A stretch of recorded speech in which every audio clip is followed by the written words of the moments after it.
नमस्कार, हमारे YouTube के चैनल अवर स्टडी 2.0 में आप सभी लोग का स्वागत है, जो कि एसएससी, यूपी पुलिस, रेलवे आदि के लिए हम भारतीय संविधान का भाग 3 मूल अधिकार के बारे में आज चर्चा करेंगे। तो दोस्तों आइए हम शुरू करते हैं। समता या समानता का अधिकार, समता या समानता का अधिकार, समता या समानता का अधिकार अनुच्छेद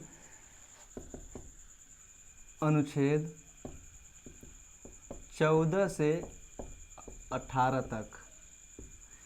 और नंबर 2 है स्वतंत्रता का अधिकार, स्वतंत्रता का अधिकार, स्वतंत्रता का अधिकार अनुच्छेद 19 से 22 तक। और नंबर 3 जो है शोषण के विरुद्ध अधिकार, शोषण के विरुद्ध अधिकार, शोषण के विरुद्ध अधिकार अनुच्छेद 23 से 24 तक है। नंबर 4 जो है धार्मिक स्वतंत्रता का अधिकार, धार्मिक स्वतंत्रता का अधिकार जो है अनुच्छेद 25 से 28 तक है। नंबर 5 संस्कृति व शिक्षा का अधिकार, संस्कृति व शिक्षा का अधिकार, यह अनुच्छेद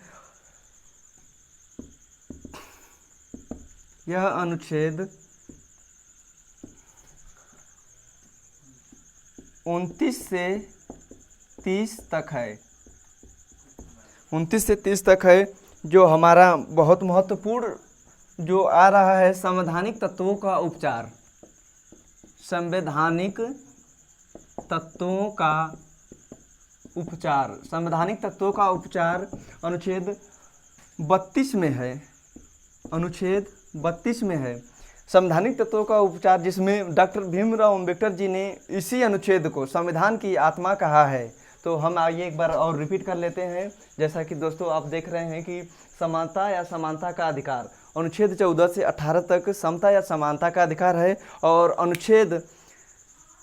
और दूसरा जो है स्वतंत्रता का अधिकार, स्वतंत्रता का अधिकार हमारे भारतीय नागरिक को कौन कौन सी स्वतंत्रताएं दी गई है, उसमें यह स्वतंत्रता का अधिकार अनुच्छेद 19 से 22 तक है। और नंबर 3 जो है हमारा शोषण के विरुद्ध अधिकार, शोषण के अगर भारतीय नागरिक को किसी भी प्रकार का शोषण हो रहा है तो उसके लिए इसमें दिया गया है अनुच्छेद 23 से 24 तक शोषण के विरुद्ध अधिकार। और नंबर 4 है धार्मिक स्वतंत्रता का अधिकार, अगर हम भारत के नागरिक हैं तो हमें धर्म की और धार्मिक की कैसी कैसी स्वतंत्रताएं प्राप्त हैं, वह अनुच्छेद 25 से 28 तक है। और नंबर 5 संस्कृति व शिक्षा का अधिकार अनुच्छेद 29 से 30 तक।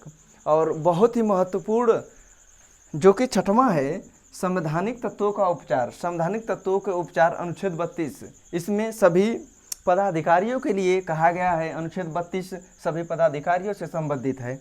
तो हम अब आगे चलते हैं, अनुच्छेद 14 से अब दोस्तों स्टार्ट करेंगे।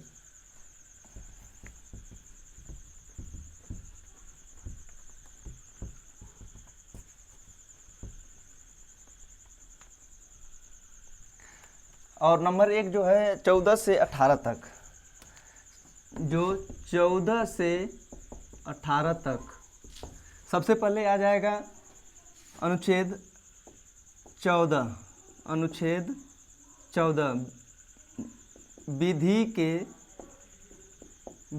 के समक्ष समता का अधिकार, विधि के समक्ष समता का अधिकार अनुच्छेद 14 में है। विधि के समक्ष समता का अधिकार, इसका अर्थ यह हुआ कि इसमें लिखा गया है, कहा गया है कि भारतीय नागरिकों को राज्य में एक प्रकार के कानून व्यवस्था बनाए के रखने के लिए, एक प्रकार के सभी नागरिकों को कानून एक प्रकार का दिया जाएगा, सभी को एक प्रकार की स्वतंत्रता, विधि के समक्ष समता का अधिकार। और अनुच्छेद अनुच्छेद 15। अनुच्छेद 15 में लिंग, वंश, धर्म या जन्म स्थान के आधार पर किसी भी नागरिक के साथ भेदभाव नहीं किया जाएगा। इसमें कहा गया है लिंग, वंश, धर्म, जाति के आधार पर, जाति व जन्म स्थान के आधार पर, जन्म स्थान के आधार पर किसी भी नागरिक के साथ, किसी भी नागरिक के साथ शोषण नहीं होगा। अपवाद में है दोस्तों, इसके अपवाद में SC, ST, OBC और बुजुर्ग आते हैं। अपवाद में SC, ST व बुजुर्ग व बच्चे आते हैं, बच्चे आते हैं। तो दोस्तों हम अपने अगले अनुच्छेद 16 की तरफ चलते हैं। अनुच्छेद 16 में लोक राज्य अवसर की समानता है, जो कि इसमें अनुच्छेद 16 में अवसर की स्वतंत्रता है। इस अनुच्छेद में कहा गया है कि राज्य में किसी भी प्रकार की नौकरियां से संबंधित कोई भी वांट निकलता है, तो अगर आपको इसकी योग्यता है तो अनुच्छेद 16 के तहत सभी लोग फॉर्म अप्लाई कर सकते हैं। और हम अपने अगले अनुच्छेद 17 की तरफ चलते हैं। अनुच्छेद 17 में अस्पृश्यता का अंत है,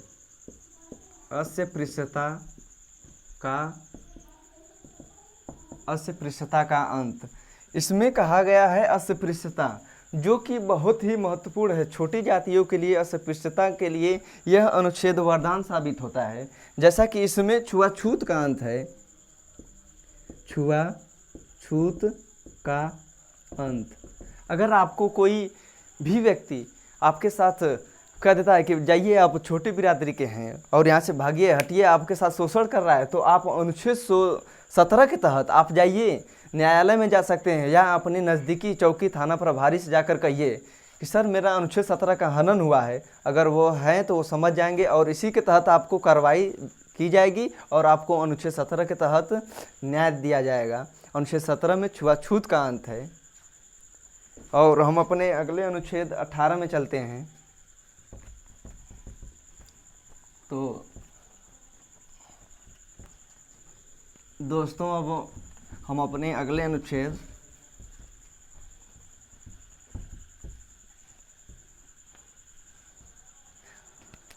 अनुच्छेद 18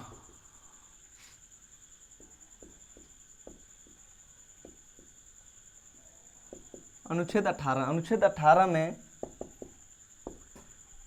उपाधियों का अंत है।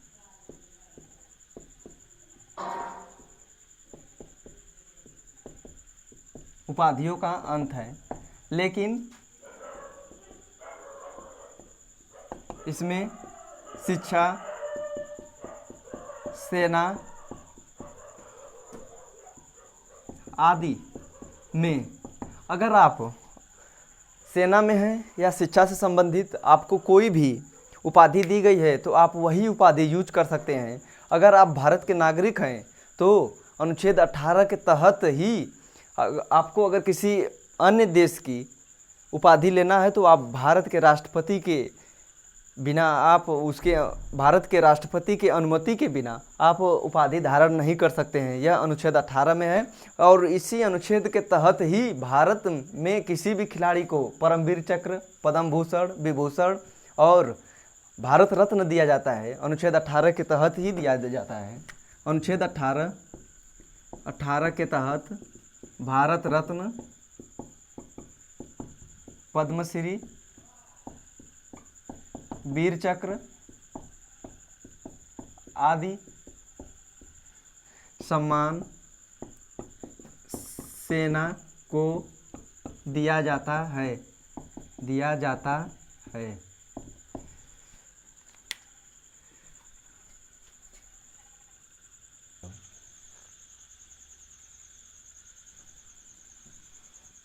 तो स्वतंत्रता दो में है स्वतंत्रता का अधिकार, स्वतंत्रता का अधिकार, स्वतंत्रता का अधिकार अनुच्छेद 19 से 22 तक है। स्वतंत्रता का अधिकार अनुच्छेद 19 से 22 तक है। तो सर्वप्रथम अनुच्छेद ये दोस्तों इस अधिकार को अगर हम भारत के नागरिक हैं, अपने इस स्वतंत्रता के अधिकार को जानना बहुत ही महत्वपूर्ण है। इसी में कहा गया है कि हम क्या कर सकते हैं, क्या नहीं, कहाँ पर जा सकते हैं, कहाँ पर नहीं, कौन कौन से व्यापार बिजनेस सब कुछ कर सकते हैं। तो आइए हम शुरू करते हैं। तो सबसे पहले नंबर 1 19 के ए में बोलने की स्वतंत्रता है, बोलने की स्वतंत्रता है। हम भारत के नागरिक हैं तो हमें कहीं पर भी हम बोल सकते हैं, जहाँ पर हमें समझ में आए ये गलत है ये सही है उसको हम बोल सकते हैं। अनुच्छेद 19 के ए के तहत सभी नागरिकों को यह स्वतंत्रता दी गई है। इसी स्वतंत्रता का यूज मीडिया वाले करते हैं, वह भारत के चाहे राष्ट्रपति हो या प्रधानमंत्री, सभी से सवाल जवाब कर सकते हैं। मीडिया की स्वतंत्रता अनुच्छेद 19 के ए के तहत दी गई है।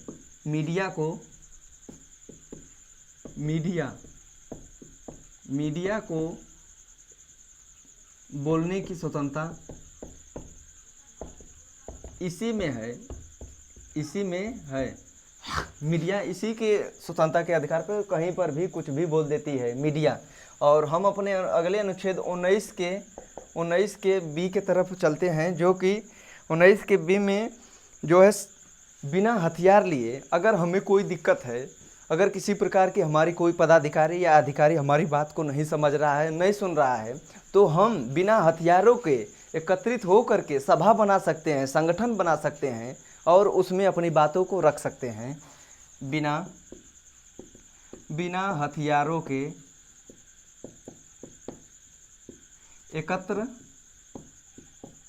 एकत्र होकर सभा कर सकते हैं।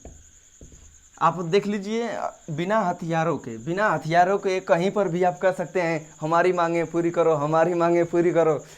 आम आदमी पार्टी हाय कोई भी कुछ भी कर देता है इसी की तहत। लेकिन दोस्तों याद रहना चाहिए कि बिना हथियारों के अगर आप मान लीजिए 10 लोग हैं, संगठन बना करके एकत्रित हो गए हैं और संघ बना लिए हैं और उसमें दूसरी पार्टी का आया, उसमें हथियार लेकर आया, तो आपकी स्वतंत्रता खत्म, वहीं पर मार झगड़ा चालू, तो आएगी पुलिस। लेकिन यह होना चाहिए कि बिना हथियारों के एकत्र होकर सभा कर सकते हैं। तो हम अपने अगले अनुच्छेद 19 के सी में संघ बनाने की स्वतंत्रता है। संघ बनाने की स्वतंत्रता है। इसमें कहा गया है कि भारत के नागरिक हैं, आप किसी भी पार्टी के हैं तो आप पार्टी बना सकते हैं, संघ बना सकते हैं। इसमें यही है, संघ बनाने की स्वतंत्रता है। और अपने अगले अनुच्छेद 19 के डी में कहा गया है कि अगर हम भारत के नागरिक हैं तो भारत के किसी भी स्थान पर हम आवागमन कर सकते हैं, घूम सकते हैं, वहाँ पर भ्रमण कर सकते हैं। 19 के डी में भारत में किसी भी स्थान पर भ्रमण कर सकते हैं। किसी भी स्थान पर हम भ्रमण कर सकते हैं। अगर हम भारत के नागरिक हैं तो अपने भारत की जहाँ जहाँ तक सीमाएं हैं, जहाँ जहाँ तक भारत का क्षेत्र है, हम भारत के नागरिक हैं तो वहाँ पर हम घूम सकते हैं, जाकर के भ्रमण कर सकते हैं। इसी 19 के डी के तहत हम घूम सकते हैं। और हम अपने अगले अनुच्छेद 19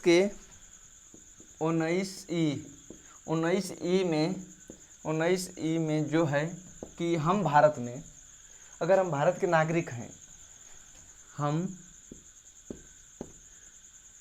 भारत में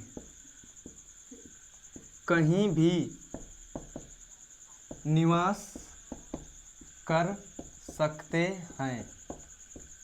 तो दोस्तों यहाँ पर 19 के ई में हम भारत के नागरिक हैं, तो हम कहीं पर भी निवास कर सकते हैं। लेकिन 2020 से पहले, जो कि 2020 से पहले इसमें जम्मू कश्मीर अपवाद में था, उसे 370 के तहत उसे एक अलग संविधान, अलग हर एक व्यवस्थाएँ थी। वह अपने यहाँ पर किसी को भी जम्मू कश्मीर में नहीं घूमने देता था। लेकिन हमारे गृह मंत्री जो अमित शाह और प्रधानमंत्री जी ने मिलकर अनुच्छेद 370 और 35A को हटा दिया।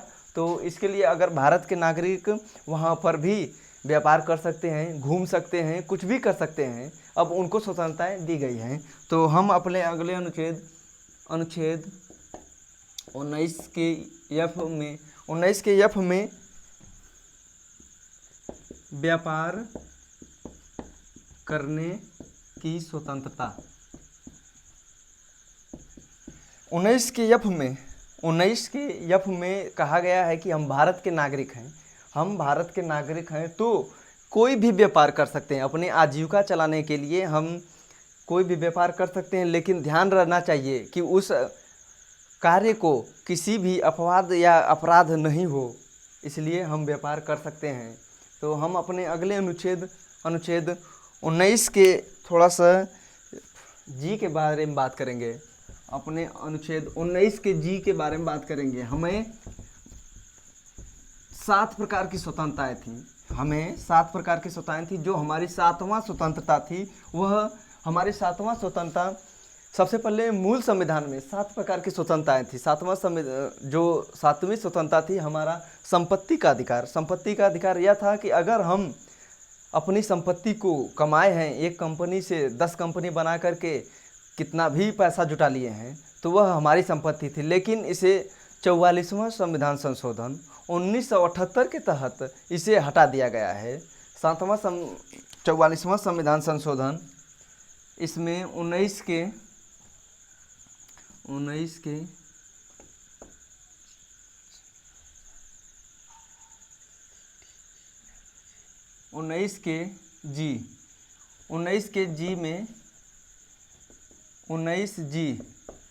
जी में संपत्ति का अधिकार था।